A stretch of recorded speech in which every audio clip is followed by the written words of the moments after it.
kita lebih membutuhkan untuk mengetahui akidah-akidah sahih dan tauhid yang hak daripada kita membutuhkan makanan dan minuman.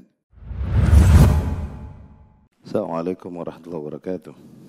Alhamdulillah nahmaduh wa nasta'in bihi wa nastaghfiruh wa na'udzu billahi ta'ala min syururi anfusina wa min sayyiati a'malina. May yahdihillah fala mudilla lahu wa man yudlilhu fala hadiya lahu. Asyhadu an la ilaha illallah wa asyhadu anna Muhammadan abduhu wa rasuluh, amma ba'd. Fa inna asdaqal kalami kitabullah wa khairal hadi hadi Muhammadin sallallahu alaihi wasallam wa syarral umuri muhdatsatuha wa kullu muhdatsatin fi dinillahi bid'ah wa kullu bid'atin dalalah wa kullu dalalah finnar, amma ba'd. Ikhwati rahimakumullah. Ini pertemuan pertama dari pembahasan kitab Al-Aqidah Al-Wasithiyah, ya, karya Syekhul Islam Ibn Taimiyah rahimahullah. Sebelum masuk ke pembahasan kitab, kita hendak menyampaikan sedikit mukaddimah tentang urgensi, ya, mempelajari akidah yang sahih, ya. Jadi urgensinya dan kemudian pentingnya gitu untuk mempelajari akidah yang sahih, akidah Islamiyah as-sahihah, itu ada pada fi jam'i kalimatil muslimin, untuk menyatukan kalimat para kaum muslimin sehingga ada satu nilai yang disepakati oleh seluruh kaum muslimin, ya. Dan dengan nilai tersebut terbentuklah ikatan antara para kaum muslimin dengan Rabb mereka, ya, dengan pencipta mereka Jalla wa'ala, agar mereka dapat merealisasikan bentuk penghambaan diri yang benar, yang tepat, sesuai dengan maksud Allah Subhanahu wa Ta'ala, berangkat dari nilai-nilai yang mengikat mereka tersebut, ya. Dan agar juga dengan akidah yang sahih tersebut mereka dapat mensucikan Allah Subhanahu wa Ta'ala dari segala bentuk atau segala hal yang merusak kemuliaan, kesucian dan keagungan Allah Subhanahu wa Ta'ala, ya. Sekutu-sekutu, penyimpangan-penyimpangan, pemahaman-pemahaman yang menyimpang yang akhirnya merusak asma dan sifat Allah Subhanahu wa Ta'ala. Itu semua dapat kita hilangkan dengan apa? Dengan mengetahui dan meyakini akidah yang sahih. Dan tidaklah kita mengetahuinya kecuali dengan menuntut ilmu tentang hal tersebut, mempelajari akidah sahihah, ya. Yang dengannya kita juga akhirnya bisa membantah, menepis penyimpangan-penyimpangan oleh orang-orang yang hendak untuk menyimpangkan agama ini, agama yang hak ini. Para bala tentara iblis alaihi la'natullah, yang dimana bukan lain yang mereka kehendaki adalah menyimpangkan para anak-anak Adam alaihi salam dari jalan yang hak, jalan yang ditunjukkan oleh Allah Subhanahu wa Ta'ala dan dibawakan oleh Rasulnya sallallahu alaihi wasallam, ya. Sehingga dengan itu akhirnya kembalilah kepada umat Islamiyah ini keagungannya, yakni dengan berpegang teguh kepada nilai-nilai akidah yang sahih, kepada kitabullah, kepada sunnah Rasul sallallahu alaihi wasallam, yang semua itu terangkum di dalam poin-poin yang ada di dalam akidah Islamiyah yang sahih. Dengan berkembali kepada hal tersebut, kembalilah kelak kepada umat Islam keagungannya dan kejayaannya, sebagaimana pernah terbukti kaum muslimin bangsa Arab terutama terdahulu adalah bangsa yang bisa dikatakan barbarian. Yakulun al-mita. Mereka makan bangke. Di antara mereka ada yang makan kadal.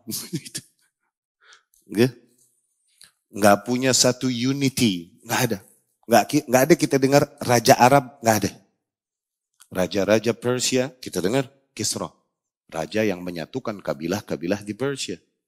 Raja-raja Romawi kita dengar Caesar. Raja-raja Afrika kita dengar, Najasyi. Raja Arab, nggak ada. Masing-masing punya pemerintahan masing-masing, berpecah belah. Oke? Mau Arab condet, Arab kerukut, Arab pasar rumput, nggak bersatu, susah dulu. Tenabang. Mereka membunuh untuk hal yang paling sepele hanya karena hina-hinaan syair. Dan dendam kesumat berkepanjangan turun-temurun perang kabilah hanya karena satu darah yang tertumpah. Mereka menghalalkan erd dan lain-lain. Semua keburukan yang ada pada mereka berubah menjadi umat yang menjadi contoh peradaban yang mulia di muka bumi. Sehingga kita dengar konsep madani.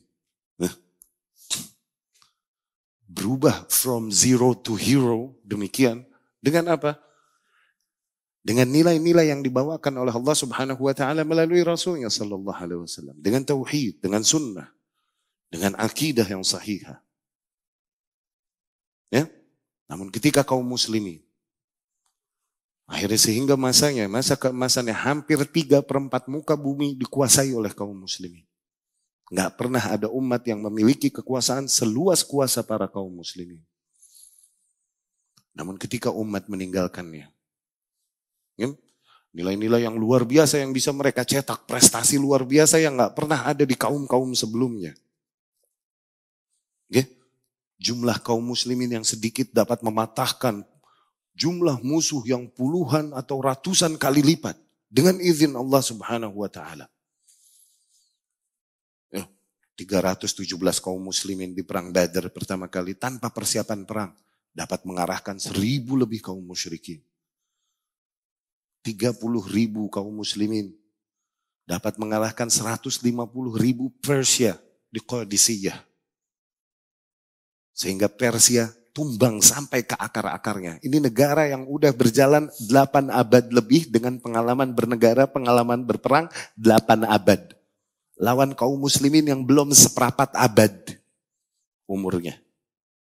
Belum setengah abad. Rasulullah SAW berdakwah, usia dakwahnya berapa lama? 23 tahun. Iya kan? 13 tahun di Fatrah Makkah, 10 tahun di Madinah, wafat sallallahu alaihi wasallam, 23 tahun. Tapi umat tersebut berubah from zero to hero dalam waktu 23 tahun. 23 tahun untuk umur individu, umur yang panjang luar biasa. Tapi untuk sebuah umat, dari umat barbar, sampah. Sehingga musuh ketika bertanya bukan man antum, siapa kalian. Tapi ditanyanya ma antum, apa kalian nih. Tuh lihat. Segitu dihinakan itu Arab dulu. Berubah menjadi umat yang menggetarkan kutub-kutub kekuatan bumi, Romawi dan Persia hanya dalam waktu 23 tahun. Mereka kalau dengar kata-kata kaum muslimin, apalagi syiar jihad mereka, bergetar hati mereka. Ini diantara mukjizat yang diberikan kepada Rasulullah sallallahu alaihi wasallam. Nusirtu birra'd masirata syahr. Aku ditolong dengan rasa gentar dan rasa takut. Kalaupun dari perjalanan berbulan-bulan. Yakni jarak negeri-negeri musuh. Kalaupun berbulan-bulan perjalanan. Namun mereka mendengar nama Muhammad sallallahu alaihi wasallam. Nama Islam, bergetar ketakutan duluan mereka. Kemudian di masa Abu Bakar dan Umar. Persia ditaklukkan. Romawi ditaklukkan. Syam dapat diambil alih semuanya. 250.000 Romawi. Ditumbangkan hanya dengan 30.000 kaum muslimin. Lihat prestasi macam apa ini. Senjata apa yang mereka pakai. Senjata yang pedang Arab, bengkok.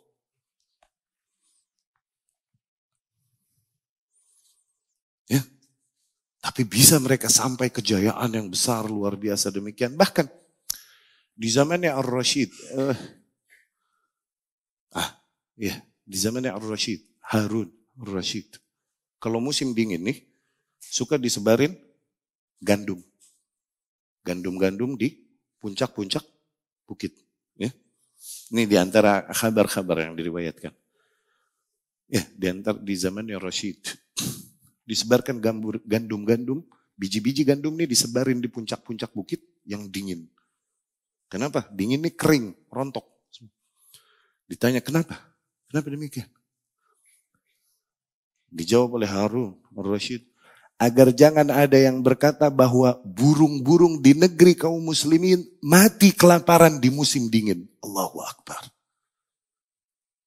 Kuasa apa yang sampai mikirin burung biar hidup? Yukhatib as-sama, dia berkata kepada langit. Saking luasnya kuasanya Harun al-Rashid Abbasiyah. Ayyatuhas sama, aina syi'ti amtiri, fasawfa yuhmalu ilayya kharajuki insyaallah.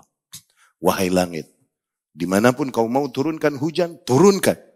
Nanti dimanapun hujan turun, hasil bumi yang tumbuh di sana tetap akan disetor kepadaku di sini. Insya Allah. Lihat, seluas apa kuasanya sampai berbicara kepada langit demikian. Luas kuasa kaum muslimin. Namun akhirnya kehinaan, kemunduran, keterbelakangan ditimpakan kepada kaum muslimin. Jadilah kaum muslimin kaum yang berada di mengekor kufar. Bahkan dalam perkara-perkara yang hakikatnya kita sebenarnya udah memiliki tuntunannya dari Allah dan Rasulnya Sallallahu Alaihi Wasallam. Modernisasi, kebersihan, dan jalan-jalan kaum muslimin menjadi jalan-jalan yang kotor. Sungai-sungai di negeri kaum muslimin, sungai-sungai yang kotor. Yang justru kebersihan dapat kita nilai pada negeri-negeri kafir. Andai saja para kaum muslimin berpegang teguh kepada nilai-nilai akidah mereka, mereka akan fahami bahwa di antara apa yang diajarkan di dalam Islam adalah bagaimana mereka menjaga kebersihan, kesucian pada diri dan lingkungan. Andai saja mereka berpegang teguh kepada nilai akidah tersebut. Namun kaum muslimin meninggalkan nilai akidahnya. Kunci yang memegang, yang menjadi sebab kejayaannya. Ya. Negeri-negeri kaum muslimin menjadi negeri yang jauh dari amanah. Jauh dari korup. Justru profesionalisme lebih tampak pada negeri-negeri kafir. Lihat. Andai saja para kaum muslimin berpegang teguh kepada akidahnya, mereka tahu bahwa yang mereka pegang tersebut bukanlah profesionalisme yang diagung-agungkan kafir yang kering dari nilai-nilai rohani. Kita memiliki nilai yang lebih agung untuk kita jaga, amanah. Dan bahwasanya pekerjaan-pekerjaan kita ini adalah bentuk ibadah kepada Allah sehingga terjauhkanlah mereka dari khianat, dari korup. Andai mereka berpegang teguh kembali kepada akidah ini. Terbelakang kaum muslimin dengan meninggalkan akidah mereka. Itulah di antara urgensi untuk kembali mensyiarkan akidah. Menekankan kembali akidah yang sahih. Sehingga kaum muslimin kembali kepada nilai-nilai hak yang menjadi sebab datangnya rahmat Allah kepada mereka. Ya? Datangnya kejayaan, keagungan kembali kepada mereka. Dan demikianlah yang dilakukan oleh para ulama, para a'immah ahlus sunnah. Di dalam dakwah mereka, di dalam tulisan-tulisan mereka, mempelajari bab-bab ini, menerangkan bab-bab demikian untuk mengembalikan umat, menyadarkan umat kembali betapa esensialnya hal ini, betapa urgentnya hari ini. Ya? Maka demikianlah di antara nilai-nilai penting, di antara hal-hal yang mendasar mengapa kita harus mempelajari akidah yang sahih. Selain dengan itu, kita dapat membentuk ikatan yang baik dan benar dengan Allah Subhanahu wa taala sesuai dengan yang Allah Subhanahu wa taala dan Rasulnya maksud sallallahu alaihi wasallam. Dengan itu juga akan kembali kepada kita semua bentuk kebaikan dan rahmat Allah Subhanahu wa taala kepada umat. Dengan kembali kepada nilai dogma-dogma akidah sahihah demikian. Ya. Liyu'idu lil ummatil islamiyah majdaha talid. Untuk mengembalikan bagi umat Islamiyah keagungannya yang hilang. Wifqan lil fahm alladhi salakahu sahabah Rasulullah sallallahu alaihi wasallam. Mempelajari akidah yang sahih, yang sesuai. Sebagaimana yang difahami oleh para sahabat Rasulullah sallallahu alaihi wasallam radhiyallahu anhum, yang Allah tegaskan hal tersebut di dalam firman-Nya. Wasabiquna al-awwalun minal muhajirin wal ansar walladzina ittaba'uuhum biihsan. Dan para kaum muslimin terdahulu, baik dari golongan muhajirin ataupun ansar. Siapa? Sahabat radhiyallahu anhum. Walladzina ittaba'uuhum biihsan. Dan para kaum muslimin yang mengikuti jejak mereka, yakni jejak para muhajirin dan ansar, jejak para sahabat radhiyallahu anhum. Beragama sebagaimana mereka beragama, berakidah hanya sebagaimana mereka berakidah, beribadah hanya sebagaimana mereka beribadah. Radhiyallahu anhum. Itulah orang-orang yang Allah Subhanahu wa taala ridhoi mereka. Wa radu an, dan mereka pun meridhoi Allah Subhanahu wa taala memang hakikatnya. Ya. Tidaklah aneh ketika seorang hamba memang meridhoi atau mencintai Allah Subhanahu wa taala dengan menyadari seluruh kebaikannya dan rahmatnya atas dirinya. Iya kan? Enggak spesial. Tapi yang spesial adalah ketika Allah sendiri yang menegaskan, Allah mencintai mereka, Allah meridhoi mereka. Ridha yakni al-mahabbah. Ridha yakni cinta. Allah pun mencintai mereka. Yuhibbunahum yuhibbuhum wa yuhibbunah. Allah mencintai mereka, mereka pun mencintai Allah Subhanahu wa taala. Mereka mencintai Allah, enggak aneh.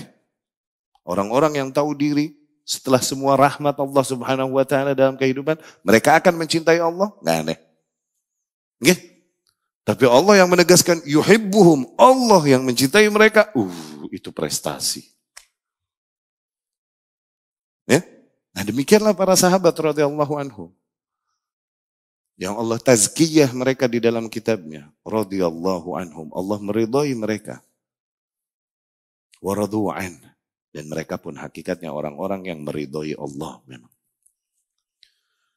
Maka jalan para sahabat, jalan muhajirin, jalan ansar, akidah yang mereka yakini, itulah patokan akidah yang sahih. Ya? Seseorang yang mencari kebenaran di dalam kehidupannya dan dia memiliki kesadaran beragama yang baik. Okay? Tentunya akan mempertanyakan pertanyaan itu. Atau seorang mu'allaf yang baru tersentuh hatinya kemudian dia masuk Islam. Okay? Ketika dia melihat Islam, dia melihat ternyata pola kaum muslimin di dalam beragama, berislam, beda-beda. Di antara mereka ada yang nginep di masjid, bawa kompor. Tuh. Yang ini apa yang benar ya? Di antara mereka ada yang kemarin lagi rame apa? Ajaitun, apa? Yang cewek bisa ngimamin cowok apa gimana? Apa yang ini yang benar ya? Di antara mereka ada yang main petasan, C4, dynamite. Itu lagi kecilnya, sore-sore suruh ngaji sama bapaknya, dia main petasan mulu itu. Jadi ilmunya kagak, main petasannya jago. Jadi dinamit dia tuh lama-lama. Ya, tariris. Ya. Di antara mereka ada yang dancing dengan band taboknya. Mana konsep berislam yang mana yang benar yang kalau gitu? Iya kan? Orang yang memperdulikan keselamatan dirinya, pasti mereka akan mempertanyakan such a question, pasti. Karena mereka mau tahu jalan yang benar untuk aku, dimanapun jalan yang benar hanya satu. Fitrah manusia, kebenaran itu hanya satu. Gak mungkin dibilang, udah semua benar ini itu. Itu kita ngebohongin diri kita itu. Ngebohongin diri kita, sebagaimana orang-orang yang menafikan gender sekarang itu. Ngebohongin fitrah diri mereka sendiri itu. Nggak ada bedanya cewek cowok. Anak cewek mau pakai baju cowok boleh, anak cowok mau pakai baju cewek boleh. Ini dakwah-dakwah yang melawan fitrah hakikatnya. Udah semua aliran benar, udah ngaco, nggak mungkin. Fitrah kita bilang ini jalan kebenaran itu hanya satu. Wa'tasimu bihabl. Tuh. Dan berpegang teguhlah kepada tali Allah. Habl ini satu tali. Islam terbagi menjadi 73, 72 di neraka, 1 di sorga. Tuh atu yang benar cuman. Kalau kau memang beriman kepada apa yang disampaikan oleh Rasulullah Sallallahu Alaihi Wasallam. Nah, mungkin semua benar udah. Yang salah tuh yang suka nyalah-nyalahin. Terus mau semuanya benar. Ya, ini dakwah-dakwah yang bertentangan dengan fitrah manusia hakikatnya. Kebenaran itu satu yang datang dari Allah dan Rasulnya Sallallahu Alaihi Wasallam. Semua kelompok tersebut pasti akan bilang kita di atas Quran, kita di atas Sunnah. Semua ngaku gitu gak? Semua ngaku gitu kan? Mau ngomong sama Ahmadiyah lagi, iya gak? Yang udah paling ngaco gitu, yang udah kita bukan Islam udah hitungannya gitu. Ada nabi lagi abis Nabi Muhammad Ini nabi orang India. Allah. Saban ketemu tiang listrik sama puun dia joget-joget. Nabinya orang India Ini orang India Mau kata dia lagi. Pasti bisa berhujah, nyomot-nyomot dari Quran, dari hadis, iya gak? Mau ngomong sama yang mana lagi? Orang yang mencari kebenaran pasti akan mempertanyaan, terus yang mana dong yang benar? Konsep berislam, cara memahami yang benar yang mana? Praktek berislam yang benar yang mana? Sebenarnya petunjuk tersebut begitu terang datang di dalam kitabullah. Di dalam hadis-hadis Rasulnya Sallallahu Alaihi Wasallam. Itu terang. Cuman entah disumpetin oleh para syaitan. Dan syaitan yutlaq alal ins wal bashar. Alal jin wal ins. Syaitan ini kalau dibilang syaitan, itu bisa dari golongan jin. Syaitan bisa dari golongan manusia. Nah, minal jinnati wan nas. Ya. Entah diumpetin oleh mereka, entah disampaikan, cuman dengan pemahaman yang berbeda. Dengan memalingkan pahamnya. Ya. Di antaranya ayat yang tadi disebutkan. Bahwasanya keridhaan Allah terdapat pada para salafus saleh, para sahabat muhajirin dan ansar. Kau mengejar keridhaan Allah, ikuti jalan yang mereka tempuh. Sesederhana itu. Ya? Sesederhana itu sebenarnya. Banyak ayat-ayat yang datang di dalam kitab Allah. Dalam hadis Rasulnya juga Sallallahu Alaihi Wasallam keterangan tentang hal ini banyak. Ma ana alaihi wa ashabi. Ketika dijelaskan oleh Rasul Sallallahu Alaihi Wasallam, sataftarik hadhil millah. Agama ini akan terpecah menjadi 73 golongan. Dan 1 di surga, 72 di neraka. Ma'azallah, khabar aswad. Bad news. 72 di surga, di neraka, 1 di surga. Pasti sahabat bertanya, siapa? Yang mana yang di surga ya Rasulullah? Rasul Sallallahu Alaihi Wasallam menjawab, ma ana alaihi wa ashabi. Mereka yang berada on the same path. Di jalur yang sama, di atas jalur yang sama denganku dan para sahabatku. Maka cari jalan para sahabat radhiyallahu anhum. Bagaimana mereka beragama? Mereka lah salafus saleh. Ya. Al-Imam Asy-Syatibi rahimahullah berkata di dalam Al-Muwafaqat, "Wa man abghadahum faqad abghadan nabiyya alaihi salatu wassalam." Dan barang siapa yang membenci para sahabat, hakikatnya mereka telah membenci Nabi sallallahu alaihi wasallam. Idz la miryata fi dzalik. Hal tersebut sangat jelas. Wa innama huwa li syiddah mutaba'atihim lah. Afwan. Wa ma dzak min jihah kaunihim ra'awhu wa jawaruhu aw hawaruhu faqat. Kenapa demikian? Mereka yang membenci Nabi, membenci sahabat, mereka hakikatnya membenci Nabi sallallahu alaihi wasallam. Bukan hanya karena mereka para sahabat adalah kaum yang hidup bersama Nabi, berbicara bersama Nabi, diskusi bersama Nabi, bertetangga bersama Nabi sallallahu alaihi wasallam. Bukan hanya karena itu. Ya? Karena hal tersebut jelas. La maziyah fi dzalik. Enggak ada spesialnya kalau hanya itu. keutamaan sahabat. Wa innama huwa li syiddah mutaba'atihim. Tapi dikarenakan para sahabat radhiyallahu anhum terkenal dari mereka betapa mereka disiplin di dalam ittiba', mengikut kepada Nabi sallallahu alaihi wasallam. Wa akhdhihim anfusahum bil amal ala sunnatih, dan betapa mereka menjaga diri mereka untuk hanya beramal sesuai dengan sunnah yang datang dari Nabi sallallahu alaihi wasallam. Wa nusratih, dan betapa mereka mengorbankan diri mereka untuk menjaga ajaran-ajaran Nabi sallallahu alaihi wasallam, membelanya. Wa man kan bihadhihi al-mathabah haqiqun an yuttakhadha qudwatan wa tuj'alu siratuhu qiblatan. Dan barang siapa yang emang sifatnya demikian, begitu berdisiplin dia di dalam ittiba kepada Nabi sallallahu alaihi wasallam, beramal hanya sesuai dengan amalan yang sesuai dengan sunnah Nabi sallallahu alaihi wasallam, siapapun orang yang demikian, maka layaklah dia menjadi tauladan. Layaklah sirahnya pun menjadi contoh orang-orang demikian nih. Ya. Ibnu Mas'ud radhiyallahu anhu berkata, "Inna Allah Ta'ala nazara fi qulubil ibad." Sesungguhnya Allah Subhanahu wa taala melihat hati para hamba-hambanya. Fawajada qalba Muhammadin khaira qulubil ibad wa abarrah. Kemudian Allah temukan hatinya Muhammad sallallahu alaihi wasallam adalah sebaik-baiknya hati para hambanya dan hati yang paling tulus. Fastafaha li risalatih. Akhirnya Allah memilih hati tersebut untuk diberikan kepadanya risalah, mission. Risalah yang misi. Disampaikan risalah. Thumma nazara ila qulubil ibad. Kemudian Allah kembali melihat hati para manusia. فوجد قلوب أصحاب محمد خير قلوب العباد وأبرها بعد نبيه صلى الله عليه وسلم. Kemudian Allah temukan ternyata hati-hatinya para sahabat Muhammad sallallahu alaihi wasallam adalah hati-hati terbaik dan yang paling tulus setelah hati nabinya sallallahu alaihi wasallam.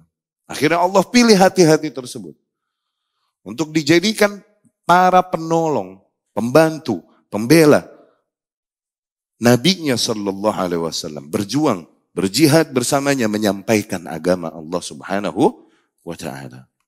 Maka kesimpulannya kata Ibnu Mas'ud, "Fama ra'al muslimuna hasanan fahuwa 'indallahi hasan."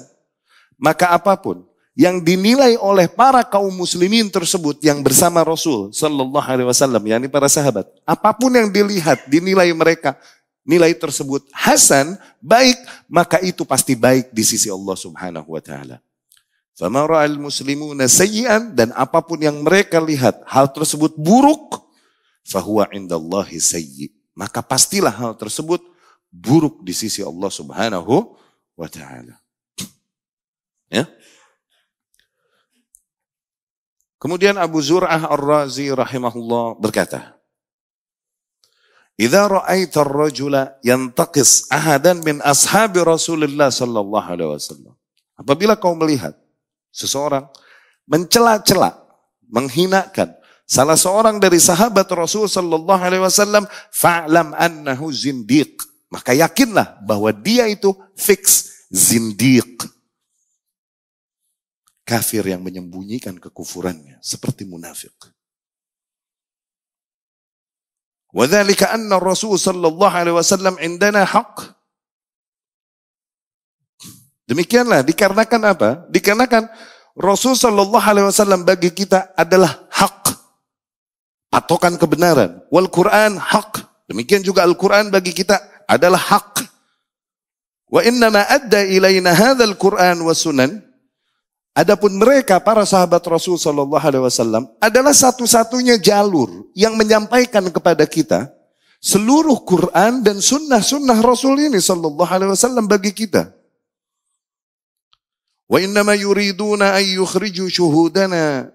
Sesungguhnya yang dikehendaki oleh para zindiq tersebut adalah untuk menjauhkan kita dari rantai, dari para saksi kita. Rantai yang menyambungkan kita kepada kitabullah dan sunnah Rasul sallallahu alaihi wasallam. Mereka hendak untuk menjauhkan kita dari para saksi tersebut. Yani saksi, yani para perantara antara kita dengan Rasulullah dan dengan Al-Quran. Karena nggak ada jalur lain. Kita mengetahui kitabullah, kita mengetahui sunnah Rasul sallallahu alaihi wasallam, dan sunnah adalah syariah secara keseluruhan. Sebagaimana Imam Al-Ajurri katakan, as-sunnah hiya syariah, as-syariah hiya sunnah. Nah, sunnah adalah syariah ini secara keseluruhan. Syariah ini adalah sunnah secara keseluruhan. Kita bisa mengetahui agama ini hanya melalui para saksi tersebut, yakni para sahabat radhiyallahu anhum yang menyampaikannya kepada kita. Mereka hendak untuk menjauhkan kita dari para saksi kita itu. Ya? Liyubtilul kitab wa sunnah. Tujuannya memang untuk menepis kitabullah dan sunnah Rasul sallallahu alaihi wasallam. Untuk membatalkan kitabullah dan sunnah Rasul sallallahu alaihi wasallam. Untuk menjauhkan umat dari kitabullah dan sunnah Rasul sallallahu alaihi wasallam. Wal jarhu bihim aula. Maka mereka justru lebih layak untuk dicela. Yang mencela sahabat, mereka tersebutlah orang-orang yang lebih layak untuk mendapatkan cela. Wahum zanadiqah, dan mereka adalah para zindiq. Fix. Lihat, demikian kepada mereka yang mencela sahabat Rasul sallallahu alaihi wasallam. Bagaimana dengan yang mencela Rasulullah sallallahu alaihi wasallam? Atau menjadikan hadis-hadisnya sebagai bahan olok-olokan dan tunggangan politik. Lebih berhak untuk dikata zindiq emang. Sahabatnya digituin. Kemudian Al-Imam rahimahullah melanjutkan, fahajatuna ilal aqidah wifqan li fahmi salafina salih ashad min hajatina ila ta'am wa syarab. Maka kebutuhan kita kepada untuk mempelajari nilai-nilai akidah ini, itu kebutuhan yang lebih urgent, lebih primary, lebih doruri daripada kebutuhan kita kepada makanan dan minuman. Lihat, kita lebih membutuhkan untuk mengetahui akidah-akidah sahih dan tauhid yang hak daripada kita membutuhkan makanan dan minuman. Idh hiya ghidha'ur ruh, dikarenakan pengetahuan tentang akidah yang sahih itulah yang menjadi makanan bagi jiwa kita. Wa ta'am wa syarab, adapun makanan dan minuman biasa, ghidha'ul jasad hanyalah makanan bagi fisik kita, alladzi sayubla, yang toh nanti akan hancur, wa ta'kuluhud dud, dan dimakan cacing. Tapi bagi jiwa kita makanannya adalah akidah sahihah. Falizaman lizaman ala abna'il ummah. Maka sungguh wajib ke atas seluruh anak-anak umat Islamiyah ayyadrusu hadhil akidah, agar mereka mempelajari akidah ini. As-sahihah, yang sahih, wa yafqahuha, dan agar mereka memahaminya, liyuhaqqiqu al-ubudiyah, agar dengan itu mereka dapat merealisasikan penghambaan diri ala muradis syara', yang tepat, beribadah kepada Allah dengan cara yang tepat, sesuai dengan apa yang dimaksudkan oleh syariat ini yang hanif. Syariat yang hanif, al-hanif yakni al-ma'il anisyirk, yang terjauhkan dari kesyirikan. Ya? La ala muradil hawa, bukan memahami syariat ini sesuai dengan seleranya masing-masing. Wan nafs, sesuai dengan hawa nafsunya. Wasyaitan, sesuai dengan apa yang dikehendaki syaitan. Tidak. Tapi memahami dan menghambakan diri kepada Allah subhanahu wa ta'ala sesuai dengan apa yang dimaksud oleh Allah subhanahu wa ta'ala. Ya? Itu diantara urgensi untuk mempelajari akidah sahihah. Ikhwati rahimakumullah. Kitab yang kita bahas kali ini, kitab Al-Aqidah Al-Wasithiyah. Ya? Biasanya kitab-kitab yang menjadi tahapan berikutnya setelah seorang penuntut ilmu mempelajari usul tsalatsa. Ya, biasanya tapi bukanlah sebuah kewajiban syar'i ya, cuman saran para ulama. Jadi ya tadarruj, level-level, tahap-tahap belajar agar seseorang mempelajari awal dari kitab-kitab Al-Imam Muhammad bin Abdul Wahhab seperti Al-Usul Al-Thalathah, Al-Qawaid Al-Arba'ah, demikian. Oke. Nah, setelah itu baru naiklah ke kitab-kitab yang lebih advance di dalam akidah, ya. Kitabut Tauhid dengan syarahnya. Misalnya syarah yang terbaik adalah Fathul Majid. Kitabut Tauhid ini syarah yang terbaik adalah Fathul Majid. Ya. Nah, kemudian juga kitab ini Al-Aqidah Al-Wasithiyah karya Syekhul Islam Ibnu Taimiyah. Al-Wasithiyah ini nisbah kepada daerah Wasit. Dia salah satu provinsi yang ada di daerah Irak, di tengah Irak. Oke? Ibnu Taimiyah sendiri rahimahullah menyebutkan sebab penamaan akidah ini dengan akidah Wasithiyah, kenapa ini ceritanya? Begitu, disebutkan dan itu direkam di dalam Majmu'ul Fatawa karya Ibnu Taimiyah sendiri rahimahullah. Ya, Majmu'ul Fatawa ini dikumpulkan oleh murid-murid Ibnu Taimiyah dari ucapan-ucapannya. Ya. Ibnu Taimiyah rahimahullah berkata, "Qadima alayya min ardi Wasit ba'du qudah nawahiha syekhun yuqalu lahu Radiyuddin Al-Wasiti." Suatu hari datang mampir kepadaku beberapa qadhi, beberapa hakim dari daerah Wasit.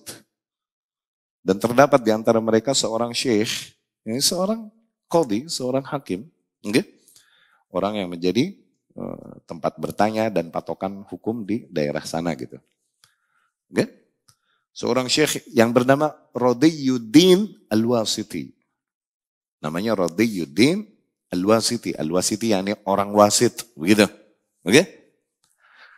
Al-Cilandaki, nggak enak. Al-Cimahi, nggak enak. Al-Cipondohi, nggak enak juga bro. Udah nggak usah maksa deh lo. Al-Wasiti. Radiyuddin Al-Wasiti.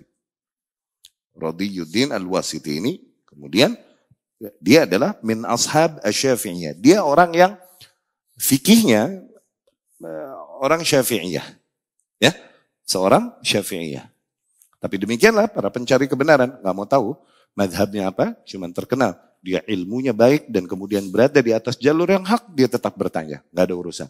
Ibnu Taimiyah terkenal sebagai orang yang berada di atas mazhab Hambali. Kalau si penanya adalah orang yang taklid, nggak sudi dia nanya orang Hambali. Tapi demikianlah pencari kebenaran. Mereka nggak terbatas oleh ikatan-ikatan yang mengikat umumnya, standarnya umumnya manusia. Karena yang mereka kejar adalah hak, bodoh amatan. Ya, selama ia berada di atas usul akidah Ahlus Sunnah. Dia tegas menegaskan usul akidah Ahlus Sunnah. Sisanya furu' madhab fiqhiyah, serah, santai. Ya, nggak peduli. Dia bertanya tetap kepada Imam Ibnu Taimiyah rahimahullah. Ya, qadima alaina hajjan. Waktu itu sekalian haji mereka mampir ke kita. Ya. Wa kana min ahlil khair wad din, dan dia adalah ahlul khair wad din. Yang Ibnu Taimiyah menilai dia adalah dia orang yang baik, orang yang religius dan orang baik. Ibnu Taimiyah sendiri menilai Syekh Radiyuddin Al-Wasiti ini adalah orang yang baik. وَشَكَى مَنْ نَاسُ فِيهِ بِتِلْكَ الْبِلَادِ وَفِي دَوْلَةِ التَّتَرِ. Dia mengeluhkan, berceritalah kondisi para manusia sekarang. Betapa terjauhkannya mereka dari akidah yang sahih. Dan betapa efek penjajahan Tatar merusak nilai-nilai Islami. Karena Tatar pada saat itu mengekspansi daerah sana, Syam, Irak, dan lain-lain. Ya, yang nanti-nantinya Ibnu Taimiyah sendiri di dalam sirahnya terkenal sebagai seorang yang menyeru kaum muslimin untuk berjihad, mematahkan invasi Tatar dan Mongol, dan sukses. Ya, rahimahullah. Dia adalah seorang imam mujahid. Ya. Wa min ghalabatil jahl, betapa kejahilan merajalela di sana. Yani umumnya manusia tidak mengenal hak, tidak mengenal akidah yang sahih. Wa zulm, betapa merajalelanya juga kezaliman. Wa durus ad-din. Durus di sini yakni indiras, yakni diya'. Durus di sini bukan pelajaran, tapi hilang. Betapa nilai-nilai agama hilang. Durus ad-din itu tadi. Ya. Wal ilm, dan hilangnya ilmu. Demikianlah yang dikeluhkan oleh Syekh Radiyuddin Al-Wasiti kepada Ibnu Taimiyah rahimahullah. Wa sa'alani an aktub lahu aqidatan takunu umdatan lahu wa li ahli baiti. Nah, Syekh Radiyuddin ini meminta kepadaku, tolong tuliskan bagiku poin-poin akidah yang nanti jadi patokanku. Ya? Jadi patokanku di dalam berakidah dan juga jadi nilai yang aku ajarkan kepada ahlul baitku, kepada keluargaku. Gitu. Diminta poin-poin yang menjadi kesimpulan akidah. Demikian buku-buku akidah Ahlus Sunnah. Kalau kita lihat buku-buku akidah Ahlus Sunnah, matannya. Cuman poin-poin yang sifatnya dogmatis, jarang membawakan dalil. Langsung aja kesimpulannya. Jarang membawakan dalil. Nanti dalil-dalilnya disyarah para ulama. Karena tujuannya untuk menghimpun poin-poin ini, mencatatnya, kemudian disebar. Tujuannya untuk menyampaikan poin-poin ini yang para awam seringkali akhirnya terjauhkan dari hak tersebut dikarenakan dominannya kejahilan dan penyimpangan yang ada di kaum-kaum tersebut. Gitu, disebutkan. Misalnya kaum tersebut mereka mengingkari qadar. Nah ditegaskan di Ahlus Sunnah wajibnya mengimani takdir. Tuh. Gitu. Oke, minta poin-poin yang sifatnya berarti kesimpulan aja. Notes untuk aku dan untuk keluargaku, kata Syekh Radiyuddin Al-Wasiti. Fasta'faitu min dzalik, aku pun menolaknya dengan halus. Wa qult, dan aku katakan, qad kataban nasu aqaid muta'addidah. Sungguh udah banyak yang nulis buku-buku akidah. Fakhudh ba'da aqaid a'immatus sunnah. Maka ambillah sebagian buku-buku akidah dari a'immah Ahlus Sunnah untuk kau pelajari. Fa'alaha fi as-su'al. Tapi dia persisten, terus ngedorong. Enggak, ane pengen yang antum rangkumin Imam. Gitu. Dia lebih paham kalau Syekh Imam Ibn Taimiyah yang merangkum. Ya. Waqal ma uhib illa aqidatan taktubuha anta. Sungguh aku enggak mau catatan-catatan akidah kecuali catatan akidah yang engkau tulisin untukku. Begitu. Saking cintanya dia sama Ibnu Taimiyah rahimahullah dan percayanya dia bahwa Ibnu Taimiyah berada di atas hak. Karena kalau kita melihat sirahnya Ibnu Taimiyah emang fenomenon, emang fenomena nih orang, legend. Wajar seseorang pencari hak sampai berpatokan segitunya kepada Ibnu Taimiyah, wajar. Kok bisa begitu? Baca sirah Ibnu Taimiyah, baca. Fenomena tuh orang legend. Fenomena alam tuh orang. Ibnu Taimiyah rahimahullah. Ya? Aku gak mau akidah kecuali akidah yang kau tuliskan untukku ya Imam. Pokoknya tulisin. Begitu. Fakatabtu lahu hadhil aqidah. Akhirnya aku tuliskan bagi dia akidah ini. Yani akidah wasitiyah ini. Wa ana qa'id ba'dal asr. Lagi aku duduk-duduk habis sholat asar. Tuh cuman duduk-duduk habis sholat asar. Jadi satu kitab yang dikenang zaman. Berkah ilmu dan ikhlas. Tuh. Wa ana qa'id ba'dal asr. Nggak pakai ngecek dulu kitab-kitab yang lain. Ini hal yang dihafal ya udah langsung.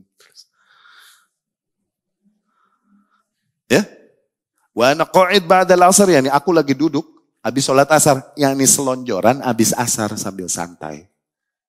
Itu tuh. Dikenang oleh zaman. Dari zaman ke zaman oleh para pencari hak dipakai. Itu buku. Ya. Ibnu Taimiyah. Namanya adalah Abul Abbas Ahmad ibnu Abdul Halim ibnu Abdissalam Ibnu Taimiyah Al-Harrani. Dikenal juga dengan nama Ibnu Taimiyah Al-Hafid.